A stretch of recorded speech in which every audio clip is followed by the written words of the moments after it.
Well, thank you all, and thank you to our wonderful host here. Grace has done a wonderful job. We are going to go ahead and get started. We'll introduce our panel. My name is Marc Watkins. I'm a lecturer and an academic innovation fellow from the University of Mississippi and the Department of Writing and Rhetoric. My chair, Stephen Monroe, is here. Stephen, would you introduce yourself to the audience? Sure. Thanks, Marc. Hi, everybody.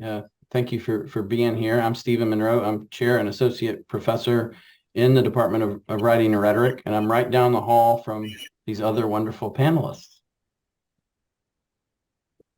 Guy, you want to go ahead? Yeah, my name is Krueger. I am the Writing 101 curriculum chair and a senior lecturer at the University of Mississippi in the Department of Writing and Rhetoric. Hi, I'm Angela Green. I'm Writing Enriched Curriculum Senior Lecturer in the Department of Writing and Rhetoric. Very cool. Okay, so we will get started here in just a second. Before I do, I'm going to share some resources in the chat that are going to be useful for you all too. We'll go over them as we do the talk. And then we will go ahead and share our PowerPoint. And Stephen will begin to introduce our panel today. I'm going to go and get set up and share.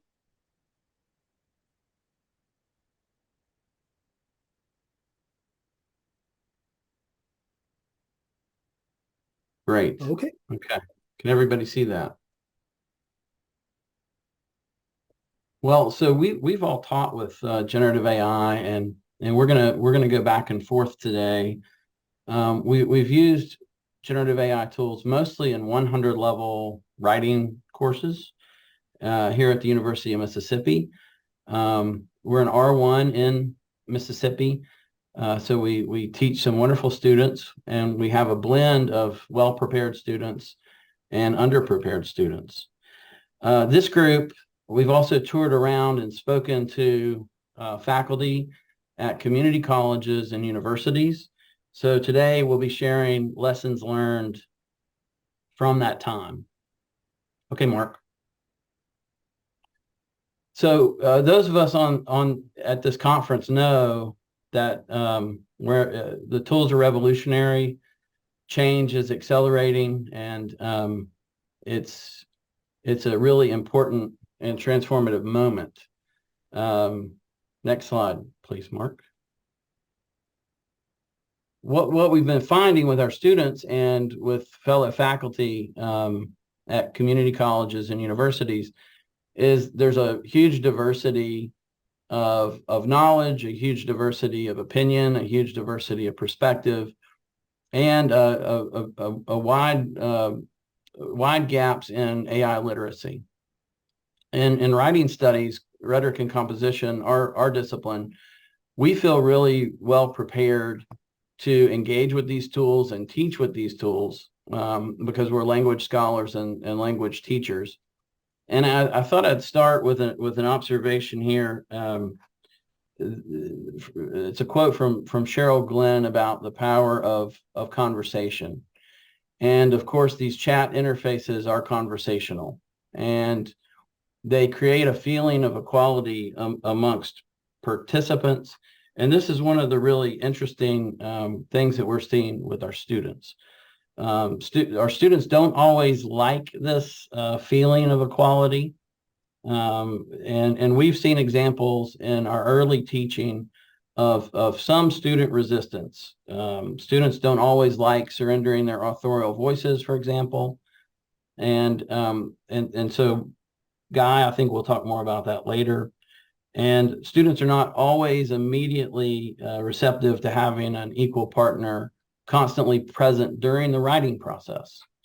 And this is a nuance that we found last year, and I think we all have much more to learn about the feel of these user interfaces as we go. Okay, Marc.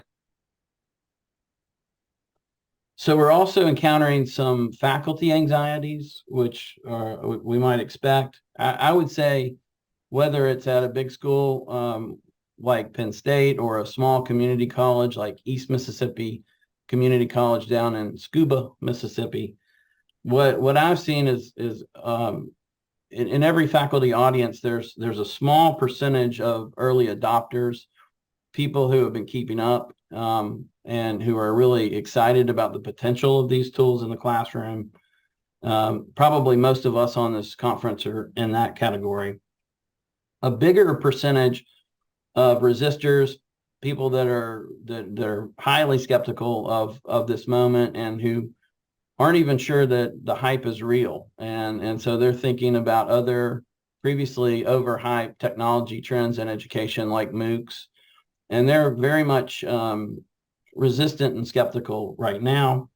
And then probably the biggest group in between are the folks just waiting on the sidelines and learning, open to learning, thinking through things, but just not sure yet.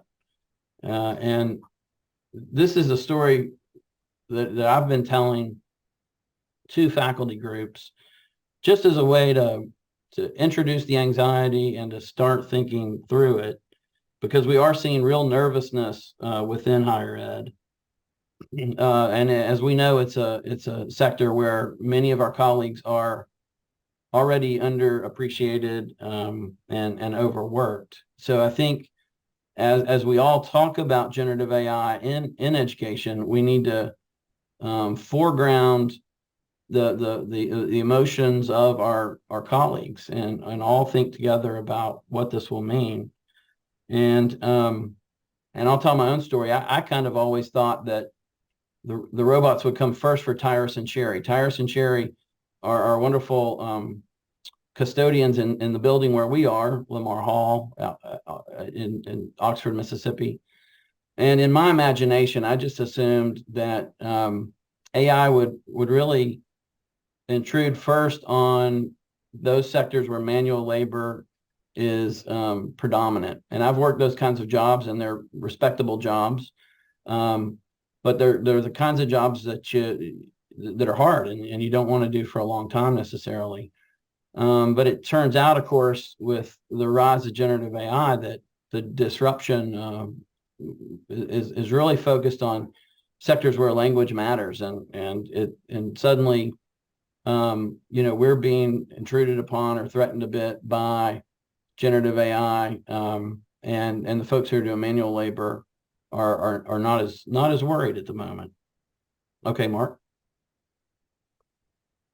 So the emotional work of introducing the moment and the context is a really important part of what we all need to do with our colleagues in the coming year or two.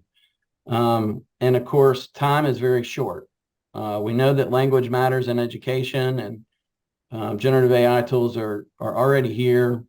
And that in fact, there's some good chance that much of what we're teaching in many of our courses in higher ed around the world will not be relevant to our students even upon graduation. So back to this acceleration idea, things are moving at such a rapid pace that even somebody like Marc Watkins, who's trying to keep up every day with the new tools and the new capabilities, is having a hard time keeping up. And yet we've got to think about our students first and foremost, teach them content and techniques, and suddenly shift and think about this entirely new umbrella of student learning outcomes, AI literacy, which is something most of us weren't thinking about 2 or 3 years ago. Okay. So the message we've been sharing with our faculty here in our department and on our campus through formal and informal trainings and workshops, and with colleagues around the region and country, is let's not panic. Let's learn and consider, but we know that things move slowly in education, and particularly slowly in higher education. So we can't wait here. We have to move more quickly than usual. And so we've been assigning homework. And here's an example of the homework that I've been asking people to do after I leave and speak on their campuses. Mark. So three slides. Getting in there and playing is the most important thing. And so open an AI account, and this is extremely important especially for the people who have reservations, and extremely important for the resistors, because if you're going to be an informed resistor or an informed waiter, you have to know what you're doing and know what you're dealing with. So go ahead and open an AI account and pay for Plus if you can. And then that UNESCO Quick Start Guide is great. I think Mark, I think Mike Sharples and a few other people wrote that, and it's really, really good. So just go ahead and take the plunge and get in there and play. Next slide, please. And then learn the context. And we can't necessarily go to the library and read books that are going to help us deal with ChatGPT, for example. And so going on YouTube, really getting a broader context for the big issues that are at play here, watching some of these really good interviews that have been conducted with founders and thinkers. I really love this talk that Mike Sharples gave in London last April. You can find it online, and he sits down with a student and he talks about the current moment from his perspective as somebody who's been in the ed tech space for a long time. And the student talks about her perspective, and it's a really great conversation, just about an hour. And then those of us in writing rhetoric are particularly proud of Anna Mills, who's been on the forefront and who has this great Google Doc going, a collaborative compilation of resources that's growing all the time, and it's huge. But I've been pointing people to that because I think it's a great place to go. And then some of these very imaginative worries. In liberal arts in particular, we're inspired by anxiety sometimes.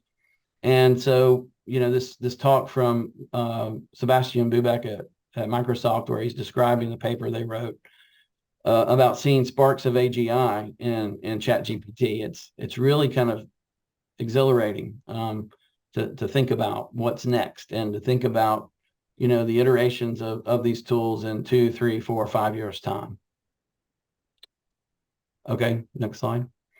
And then finally, encouraging all of our colleagues and our institutions to not waste time, to begin thinking through adjustments now, immediately, to avoid the temptation of police posture. And we saw an early wave of this with lots of stories about the doom and gloom of these tools being used for plagiarism.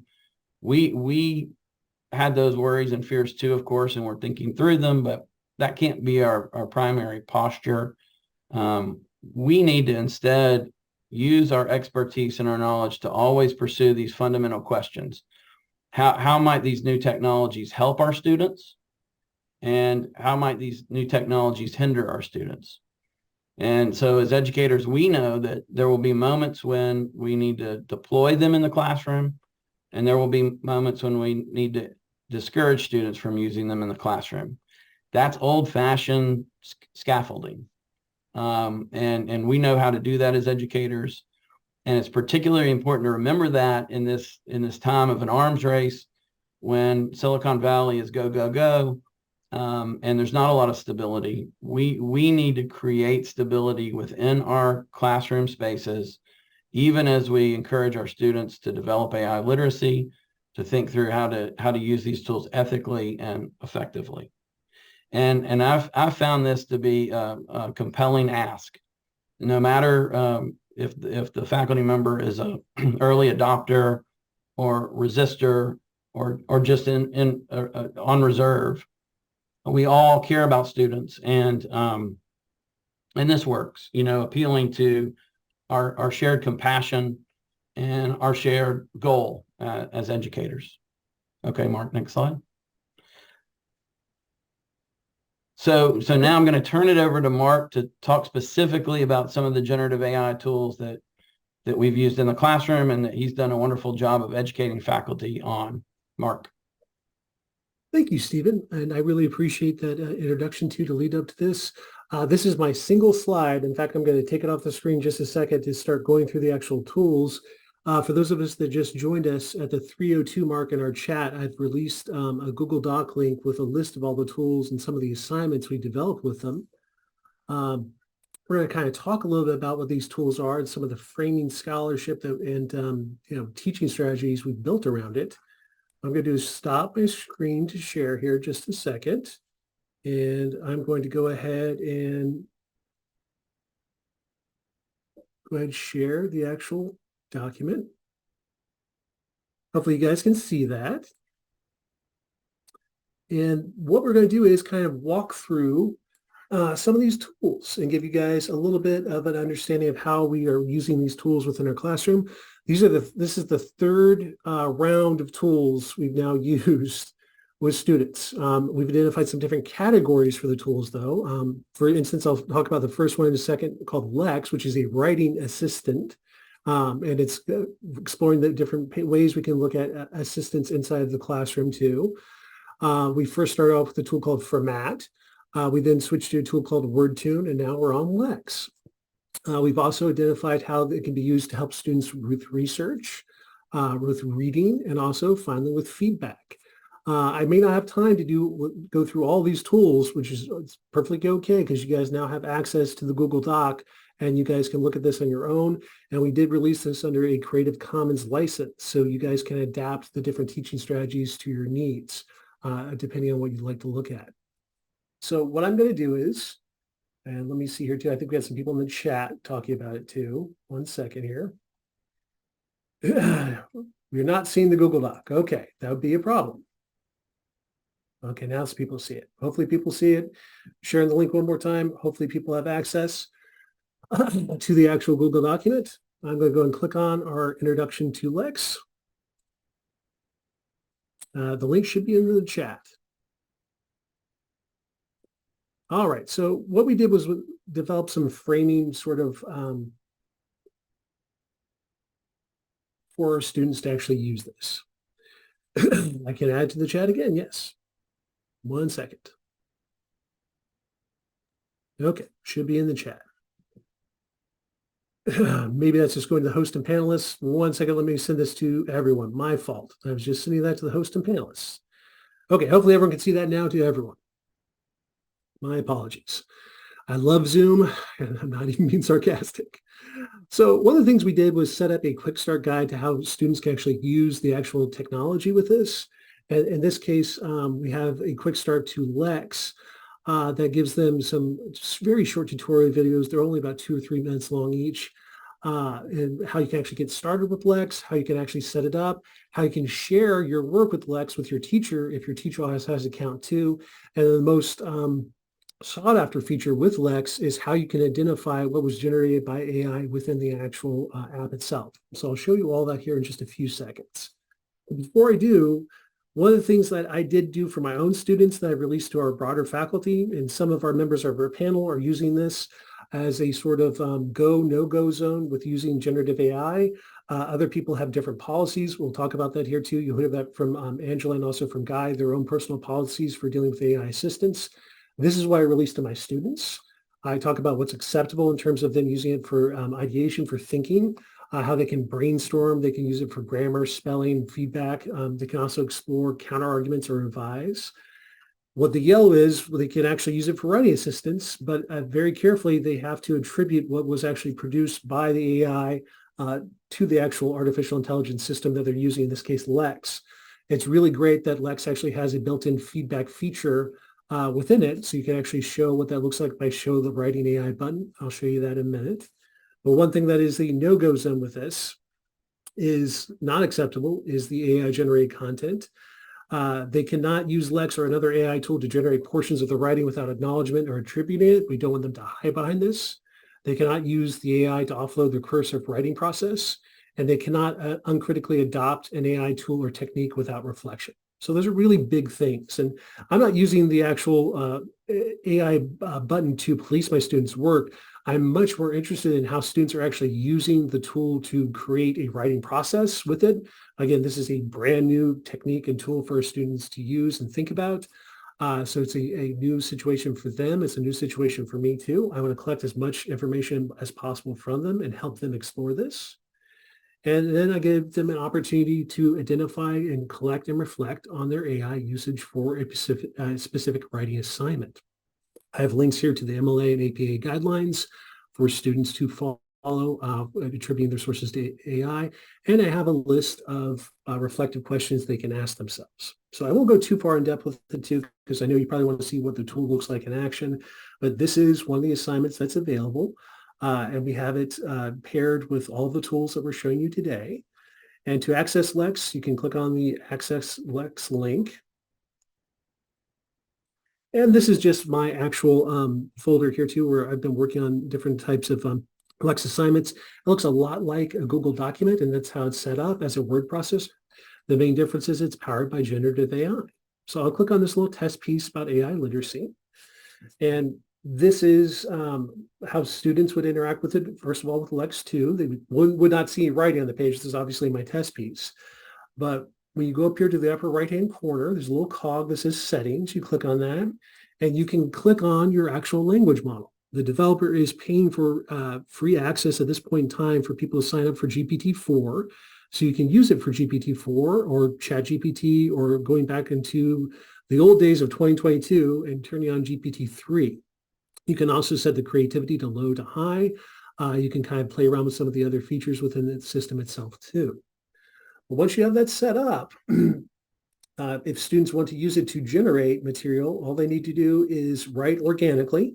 And if they want to call upon AI assistance, they just click 3 pluses, plus, plus, plus, and that sends a command to the AI to begin to generate material to based off of what is in the actual document so far.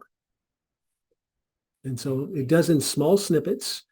And what I really like about this, and what my students really like about the system too, is it's not ChatGPT. It's not just a raw text generator. It has that capability, but it's really a writing assistant. And how I've encouraged my students to use it and think about using it is if they come to a point where that's a pain point in their writing process, and to start thinking about what that means. So one of the other features, again, that I mentioned earlier too, is that it's very easy to show what was generated by the AI within this actual word processor. The developer put that feature here too, this little eyeball at the top that says show AI written text, and you click on it. What was generated by the AI glows blue. So your students can easily see what they generated in case they forgot, if they're working on a project over several days, even several weeks. And they can also go over to the right where they say share. If you have a Lex account, they can share with you the edit link that will give you access to what they actually generated with the AI. So you can actually see that. Again, I'm not doing this to please students. I'm far more interested in how they are using the technology too for their actual writing process, and interested if they would like to share this with me too. I don't require them to share it with me. I do invite them if they want to share it with me too, to share and show what their process was like for this. So I'm going to click off this. But what we found, and what some other people will say in our actual presentation today, is that writing assistance and using this as a sort of AI-powered writing assistant was very different for students too. Many of them didn't like using AI because they came to our classes with a developed writing process in place. Well, if students wanted to just use this for a feedback tool, they can click on anything. I'm just clicking on number 1 here too. And there's a little head here with a question mark that says Ask Lex. And you can go here and you can actually cue the actual AI system for feedback or to get some responses. In this case,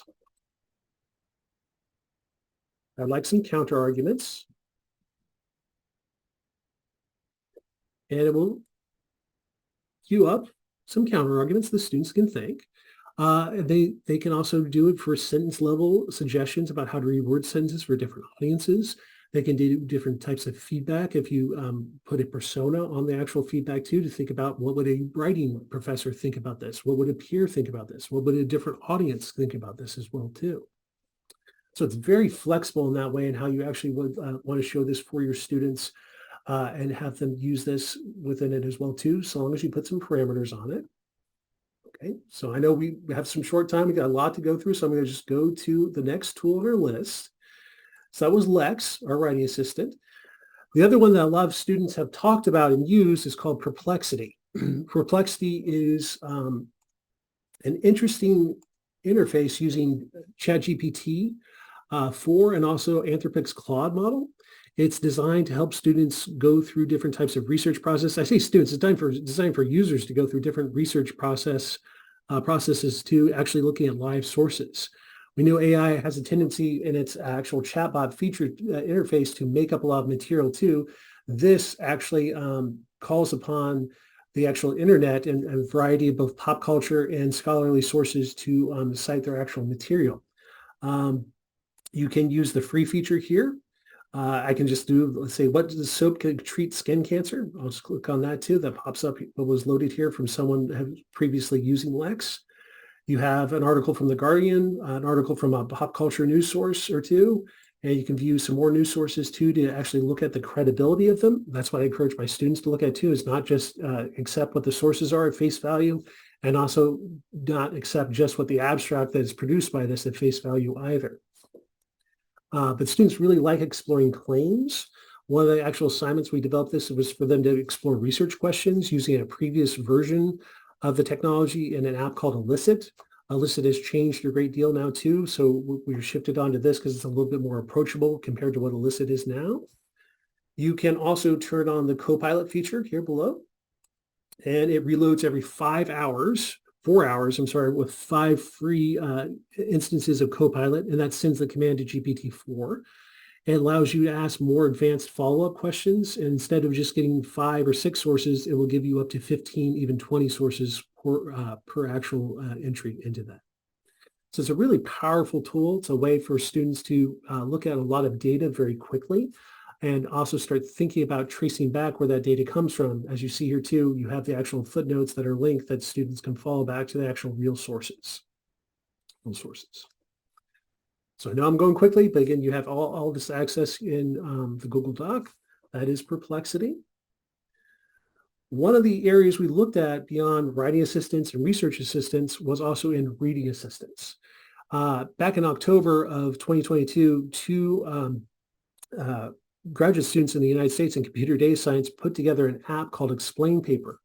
They were finding it very difficult to read both the volume of material assigned to them, and one was a non-native English speaker, and it was very difficult for him to actually go through and try to look at some of the complex jargon that was being done. So they developed Explain Paper. And the assignment that's paired here too has asked students to explore challenging reading, to think what this does to their actual reading comprehension. And when you click on this, you can sign up for a free account. All right, I've got it already set up here and ready to go. I have my sample PDF already loaded, so I will show you this to you as quickly as we can.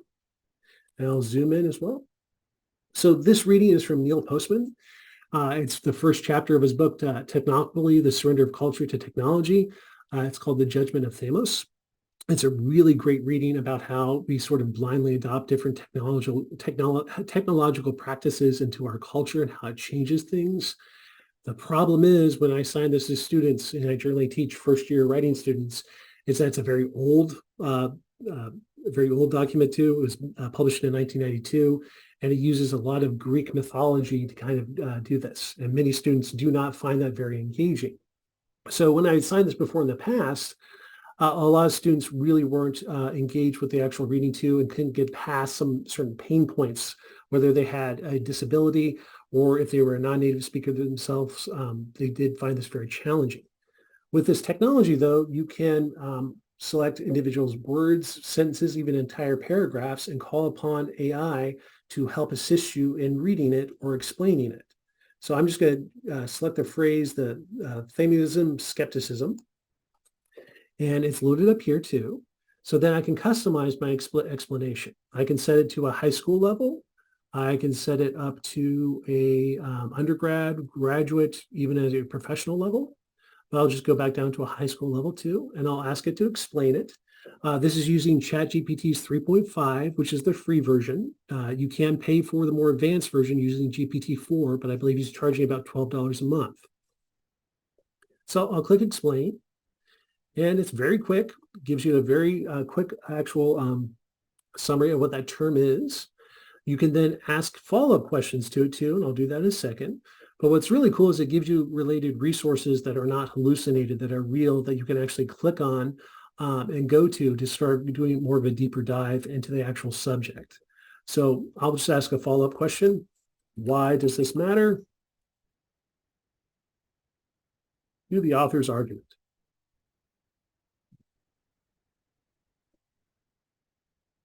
And it gives you responses. Now, some of these responses are going to be better than others, obviously. Some of this is also going to be detailed for their actual use cases. But more than anything else, hearing from my students too, especially those who had dyslexia or other learning disabilities, this tool, when we piloted and tested it, was the most popular one of all the different types of AI assistants we used in our classrooms, in our classes. And many of them said that they were going to use this in their other classes as well too. I will say one thing that I did notice and that I'm being very careful about is that they don't become too enamored with this. One of the things we're trying to teach our students is critical thinking. We're also trying to teach our students close reading skills. I just encourage my students to use this when they need it, when they reach a pain point in their reading process where they would disengage, and hopefully that helps them. So I know we are going along in time. I'm not going to go into the feedback assistant too, because I'm still piloting that. That's still new even for me. But what I am going to do is go ahead and continue on with the rest of our panel. Let me go and stop share. And we will go ahead and hand it over to Dr. Angela Green. And I will just go ahead and reload the PowerPoint.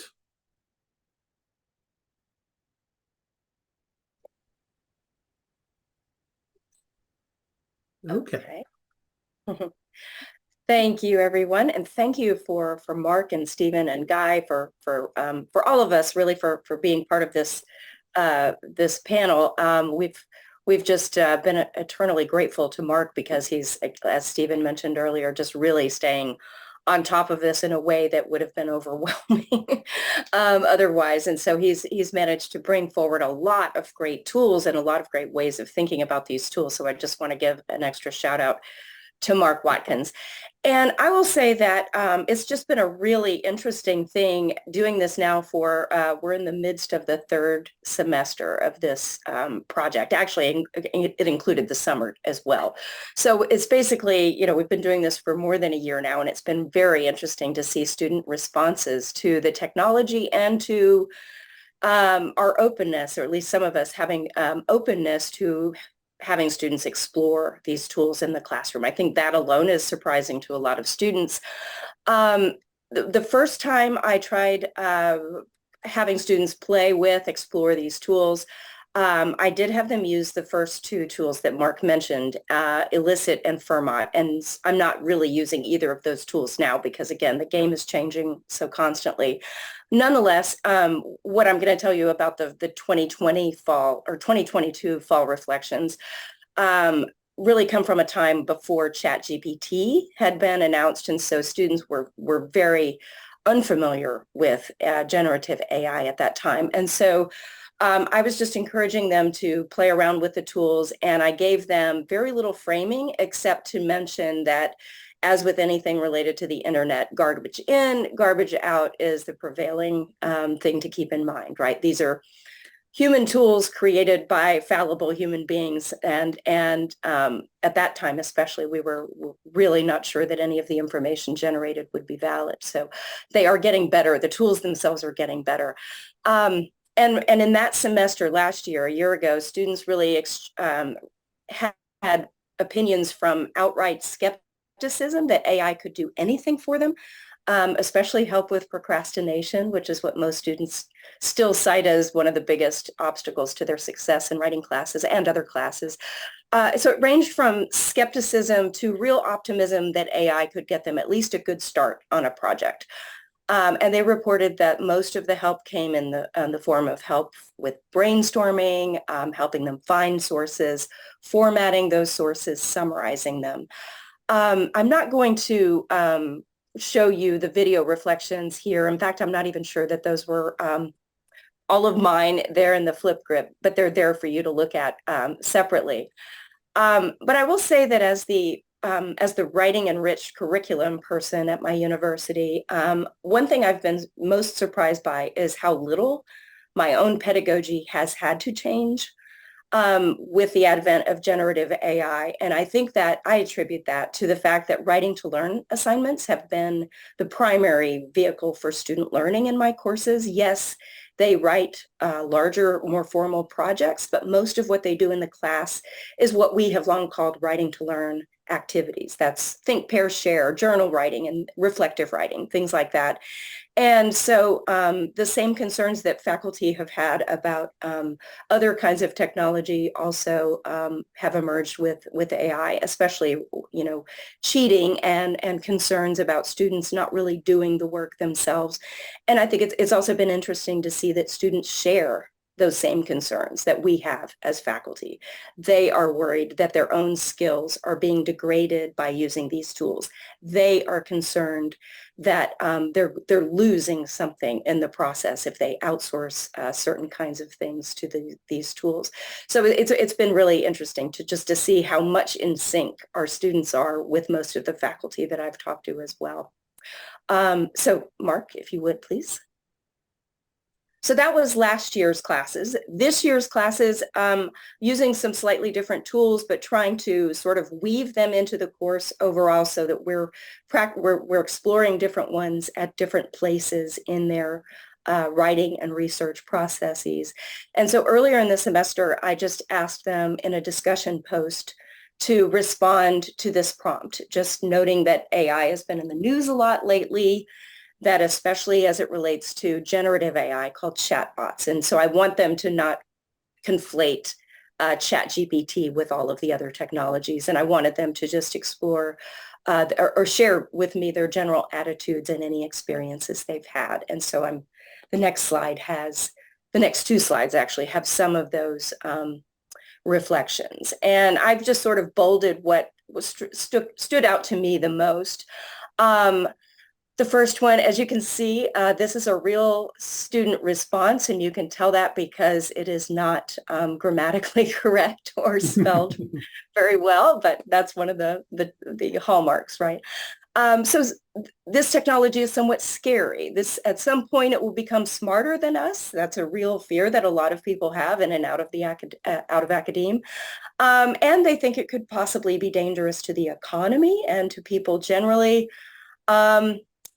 The second response is just a general concern about AI. I feel like America has lost its sense of, I think it's tradesmanship is what they're going for, and the ability to create and do things for themselves. So the worry that if we program things to make our lives easier, then we're going to become more helpless in the process. There's also an expression of moral concern in that response. The third one, and this is probably the most common, is just a real sense of mixed feelings. The sense of hope and potential, but also the fear and concern that this is going to affect work ethics and that students will opt to use these tools when given the choice. There's also the worry that this tool could become addictive. And I think that is a very astute observation, because we've seen that with almost anything else on the internet, addiction is a real issue to think about. So the convenience of the technology can make it so that students or any of us could rely on it to our own detriment. And if you will forward next. Thank you, Marc. No, thank you. Yeah, so the next slide has a lot more, I would say, positive associations with it. And the first one you see on the screen here is from a student who's used it extensively. And he's been using it on his own outside activities to class as well. So he's a very big booster and someone who's used it quite a bit on his own. So he had a very positive attitude. But I think of the entire class, his was the only one that was really unadulterated positive, right? Almost everyone else had either little experience with it or had trepidation with the technology. So I think this next, the one in the middle here, really gets at a lot of things in one reflection.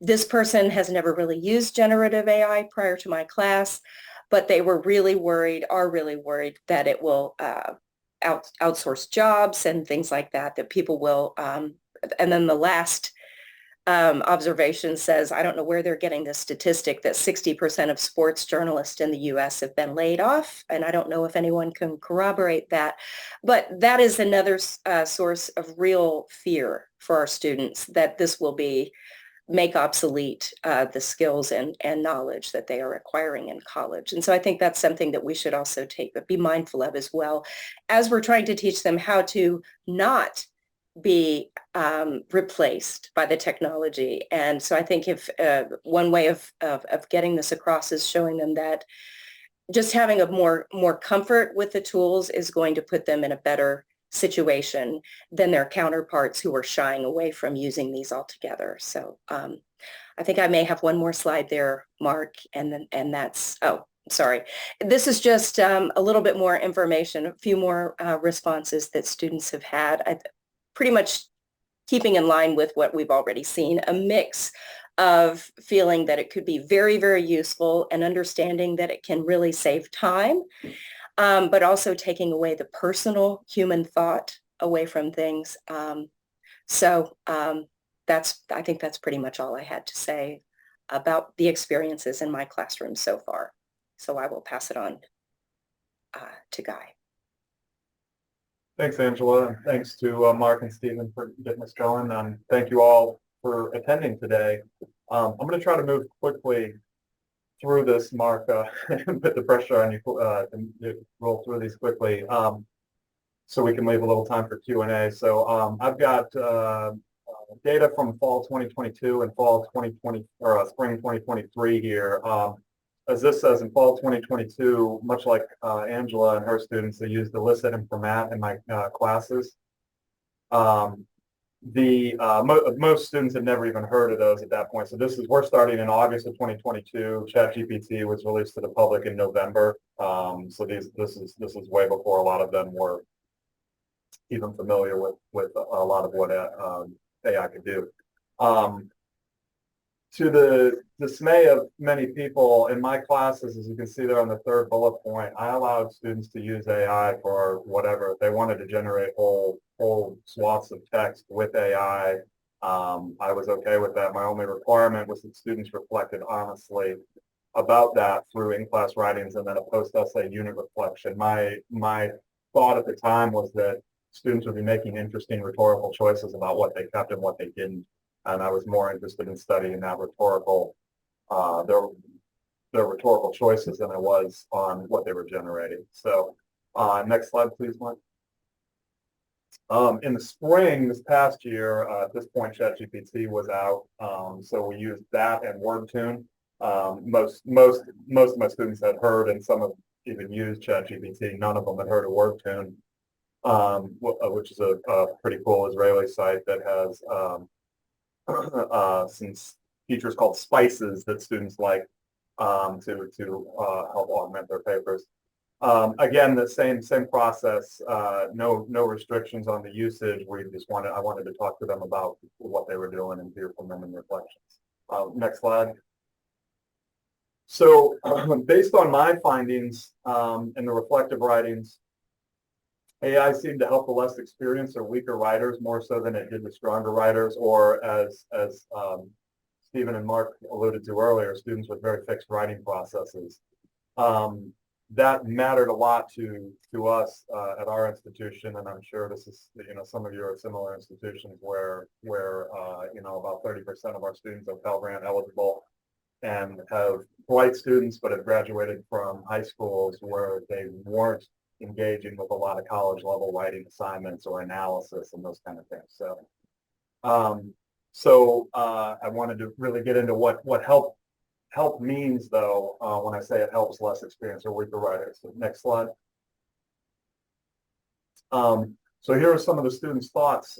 This is will echo some of what Angela covered, but get into a little bit of new territory too. So these are pseudonyms, by the way, from the students. So Simone says, and Simone, at the beginning, I asked them to evaluate themselves as writers. So this is someone who called herself a weak writer. And she says her favorite class activity was using an AI generator. And you notice the next part where she says when she hit a dead end, it'll think of something that hasn't crossed her mind and give her something new to go off of, or help her reach a word count, which is a really illuminating thought there. So contrast that with Cassandra, who reported as a strong writer, self-reported as a strong writer and with a lot of experience. She says Elicit was easy to navigate. However, I like doing my own research and brainstorming topics on my own. Again, that stronger, for the student with a stronger background, like to maintain control. Next slide, Mark. Couple more from that semester. John said, "I was truly blown away by Fermat and how much it helped my writing thoughts." And then Erica said, "It's very helpful when writing a paper and coming to a place where you may feel stuck, and having this tool help continue your writing," much like the first student we looked at there, Simone. All right, next slide. So what does that mean? What I see there is John and Erica reflecting, their thoughts make complete sense to me. They see a tool that they will help them with the writing process, and they use the tool. However, my analysis is they do so without a lot of interrogation of their other options, and without much or any concern of the loss of their voice. So in other words, their behaving is in the same way as if a disinterested teacher told them, "Here's what to add to your paper, and here's exactly how to word it," to that teacher pleasing, "What do you want?" kind of thing. Those students were not contemplating the rhetorical acts and possibilities, but rather filling the space normally filled by an overly directive teacher. Next slide. So it was clear, in ChatGPT, I'll get into some spring stuff here in a moment. It's clear there's a great deal of confusion about what ChatGPT does and how it can help students. And so too commonly, students that assume ChatGPT and other AI will do all the work for them. However, when attempting to tackle well-written prompts, students should look at AI as one tool, as some of my colleagues have alluded to, not a way to do the homework for them. So again, I'm interested in the rhetorical process and how AI or generative AI can aid in that process. Next slide. So here's some thoughts with students using ChatGPT and WordTune. This is from the spring. And here's where I say that maybe they're becoming more complex with the thinking. Bianca wrote, "I think I balance AI in my writing style by never using a copy and paste method, but rather figuring out what ideas I like and then do the rest of the thinking on my own." So that's using AI as a springboard for ideas, and then her taking those ideas further. Erica says something similar. "I think this tool I will not use maybe as much as I would like to because I still enjoy writing and having my own spin on writing." And Jamila says, "When using AI, it felt like watching the system find the sources and words I couldn't. It helps me know where I was going with things, but also leaves me out of the process in a way I feel that I can't solely rely on it. It makes my paper better in ways I like, but also avoids keeping me updated on what it did for my work to make that result." Which is interesting because Marc showed you a little bit about tools that can kind of start to aid in that process a little bit, but that's a sophisticated thought from that student in thinking about how she gets cut out of the process. So what does this mean? Clearly AI is impacting college writing and other classrooms in ways, but the alarm bells are a little premature in my view. My research has shown that while some students may over-rely on AI for the writing, many are uncomfortable in ways with how it can take over. Another complication is that AI, at least at this point, still has trouble staying on track with complex prompts. And some students seem to understand that, some don't. And I think that's where you see the divide of someone thinking I can turn in a whole paper generated by AI, just putting in a sentence and thinking it'll do all the work versus continuing to prompt and digging deeper, looking for help in the writing process. Next slide, Marc. So what's next? As Marc and others have talked about, AI is going to continue to progress rapidly. So as writing teachers, we might start to look at what different companies prioritize. The goal of some AI is not going to be to help students become better writers. Absolutely not. However, there are some that do, and Marc talked a little bit about that. And as an example of one platform we mentioned earlier, Fermat now features live AI-generated summaries as you write. And one of the engineers at Fermat says, What this can do, skip down a little bit. I'm trying to go quickly. What this can do is help people get an outside perspective on their work, kind of like meeting with a tutor or a teacher, or someone you trust, someone whose opinion you value, without having to take other people's time to do that. And so there's really interesting possibilities in some of the tools Marc showed, and some additional ones that he didn't have time to get to, in being writing assistants, not completely generating things for students or writers in general, not just students. Next slide, Marc. I actually think that is it. I think we may have cut off your slides on accident. That's okay. That's okay. I mean, I think that my closing thought, and then we turn it over to questions, and anyone else who wants to add anything, is that this is, as others have said, this is really an ongoing thing that we need to keep up with. But I've found, like Angela mentioned, that students aren't just saying I need AI to cheat and help get me through. Many of them are very skeptical. Many of them want to retain their voices, and many of them want to build these skills. And I think AI becomes a really valuable partner, or generative AI, when students are using it to help them through rhetorical choices, not to just do work for them. Thank you, everybody.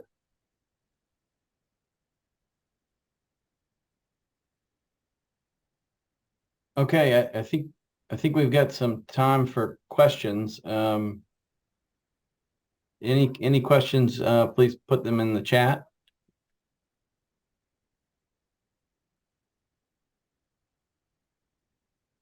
Thank you.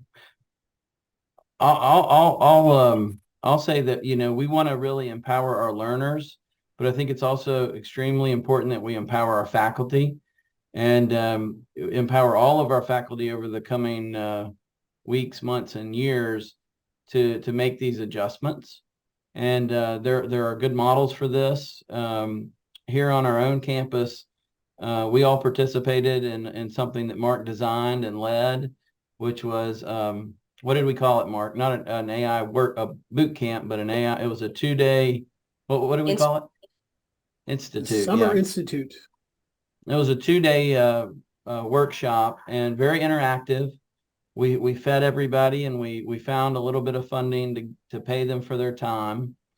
And we had a cohort of about 25 faculty members from across disciplines.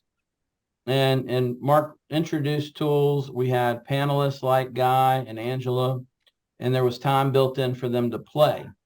And watching that happen over those 2 days, there were so many realizations on the part of faculty, giving them time to really come to terms with the current moment, with what's suddenly possible, and thinking about how these tools can help in their particular classes. That model was fantastic. We got extremely positive feedback. We have one comment here in the chat from Kathy. Kathy, thank you for your notes about our presentation too. We hope we make things as dynamic and exciting as we can. We also hope we can calm people down by giving them some other perspectives. There was one comment from Wuva as well too, about how this is basically going to start changing assessment. And that's a wonderful question too. And we're still kind of wrapping our heads around this. I will say this as someone just trying to design these assignments for students, and also to design some teaching materials for teachers. I have asked several big companies, including Microsoft and Google, to please slow down and calm down about the release and scale of these tools too, to give us some time to begin thinking about this. I think I did say that I released the Google Doc to this. This is our 3rd iteration of tools we're on in 3 semesters. That's not really sustainable for most of our faculty too. We have a very neat thing set up here at the University of Mississippi in the Department of Writing and Rhetoric, where we can kind of work with our existing capacity to quickly design and implement these tools as well, given our knowledge of it. But for everyone else, I mean, I will still have conversations with people multiple times a week, and they will come up to me, and I'm not kidding you, they will say, "What's ChatGPT?" Like, we're all at different phases of this. We're all moving in different directions as well too, and just trying to keep the attention span on what's working and what's not, and also thinking about how do we design for new sets of skills that are going to be there. One thing we've talked about too, are students going to need to know how to prompt using this? In many ways, we're asking if they're going to be able to know how to ask good questions, which is the hallmark of a good liberal arts education, asking good questions and thinking about how that's going to then transition into other disciplines and other skill sets as well too.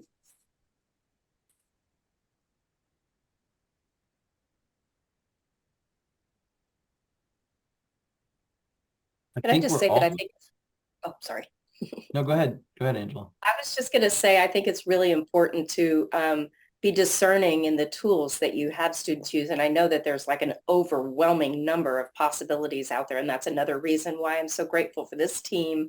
And especially, Marc being so on top of things that he's showing us, I think, that not all tools are made equally. They're not all made with the same intent either. And I think it's just really important to try to find people out there who are making tools really for our purposes and choosing those. If we're going to choose tools to use, choose the ones that are really made for educational purposes as much as possible, I would say. Hear, hear. Yeah, and Lindsay makes a point about prompt engineering, and it's a new Web 4.0 digital literacy skill. We agree, and we also think, though, it's kind of an old-fashioned expository writing skill.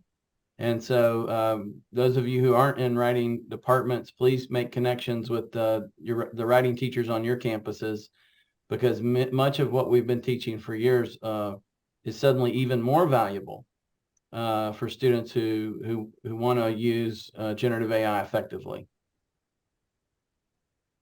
Especially reflective AI, or I'm sorry, especially reflection in the classroom for, I think, fairly obvious reasons. Okay, this was fun. Absolutely.